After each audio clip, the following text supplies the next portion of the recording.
dando uma passada por aqui mais uma vez para falar do mercado de máquinas e equipamentos, sobretudo o setor de locação, que é aquilo que a SCAD tem feito rodando por esse Brasil todo aí. Mais uma vez um abraço a todos os fabricantes, as pessoas que fazem parte da nossa cadeia e que acompanham a gente aí nesses 48 anos de história, né? E aí nesse capítulo pontualmente eu vou falar sobre a cadeia de riscos, né? Essa cadeia de riscos, várias palestras que eu tenho feito, às vezes a gente conversa com o mercado e quando eu coloco essa cadeia de riscos as pessoas criam uma reflexão um pouco diferente e acabam analisando a importância do locador com um pouquinho mais de carinho, né? Eu vou falar dela daqui a pouquinho, né?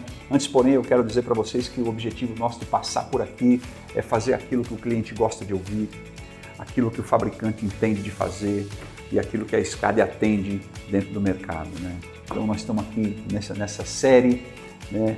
Qual a sua dúvida? E a sua dúvida hoje, ela permeia cadeia de riscos, né? Então, cadeias de riscos, vamos lá. Bom, o cliente que a gente tem, quando ele compra uma máquina, quando ele loca uma máquina, eu também não vou me aprofundar nesse assunto que vai ter um tema específico, mas na cadeia de risco a gente olha o seguinte, se a obra acabar, quando você loca, você dispensa a máquina, teu risco fica pequeno, né? Sazonalidade, está chovendo, não consigo produzir, a gente tem pacotes especiais enxergando essa situação, favorecendo muito os nossos clientes, vale a pena. Contrato corrido fim de semana, a gente não mede sábado e domingo, a gente mede pelo orímetro, a máquina tem um volume X para trabalhar e a hora que atingiu aquele volume, sem problema, então não é por dia corrido. E ainda tem muitas empresas aí que acabam cobrando por dia, né?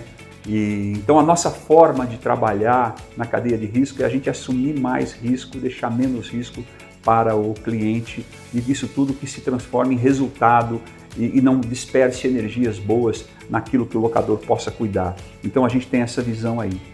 Quando eu falo de uma cadeia de risco geral, que é uma das coisas que eu tenho levado aí para poder esclarecer um pouco, a gente tem lá em cima da cadeia de risco, quando a gente forma uma pirâmide, a gente tem lá o governo, que de qualquer forma o governo leva os impostos dele, quando você compra a máquina já tem imposto, quando você usa o petróleo tem imposto, tudo que você faz na máquina tem imposto. O governo ele leva o imposto dele, nada contra, a gente torce para que o governo cada vez mais aplique melhor o que ele arrecada, né? E sobretudo o equilíbrio fiscal que é importante.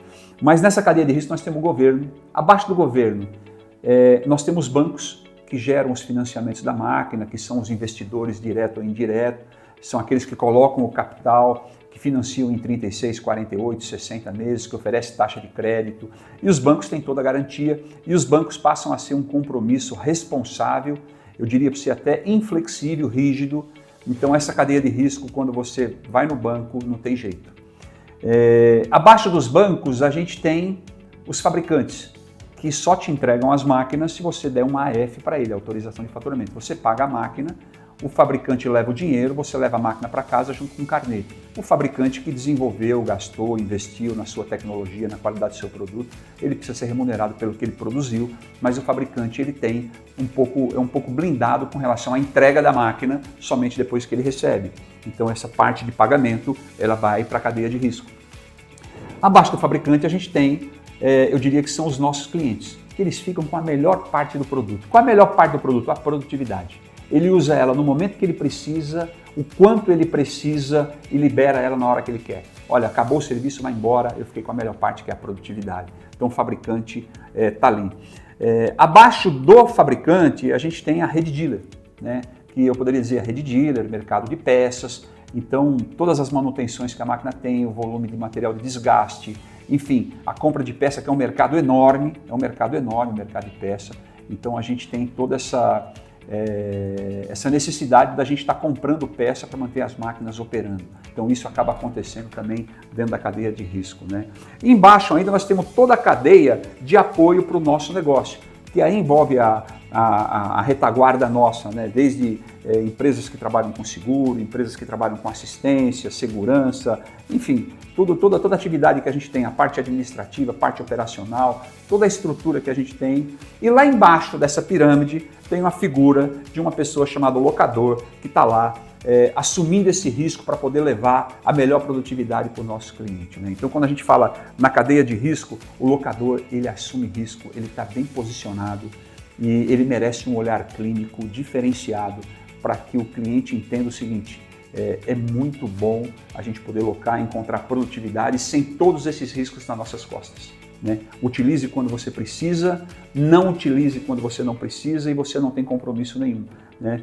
E aí o outro aspecto que a gente tem na cadeia de risco é essa flexibilidade de você utilizar as máquinas.